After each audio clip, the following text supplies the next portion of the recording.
केन्द्रापड़ा आलीठारी ब्राह्मणी नदी में डंगा बुड़ी घटना निखोज 2 जनक मध्यरु जनक मृतदेह उद्धार करिछि अग्निशम विभाग। उद्धार युवक जनक देवेन्द्र बेहेरा बोली जଣାपड़ी।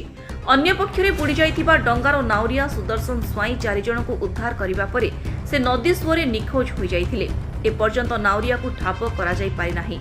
आज सकाळे आली ब्लॉक एकमाणियारू यात्रीवाही डंगा राजनगर ब्लॉक केरड़ागड़ जाउथिबा समय मझी नई रे भारसाम्य हराई ओलटी पड़िथिला। डंगारे यात्रा करुथिबा प्राय 28 जन यात्री नदी मध्यकु खसी पड़िथिले। घाट कूଳରେ उपस्थित थिबा स्थानीय लोके बुड़ी जाउथिबा यात्री को उद्धार करथिले। डंगारे थिबा 4 गोटी बाइक, किछि साइकेल और बुड़ी जाइथिबा डंगा मध्य उद्धार होइछि। दमकल बाहिनी घटनास्थल रे पहुंची उद्धार कार्य चलाइछंती। घटनास्थल रे राजनगर पुलिस और तहसीलदार मध्य उपस्थित अछंती।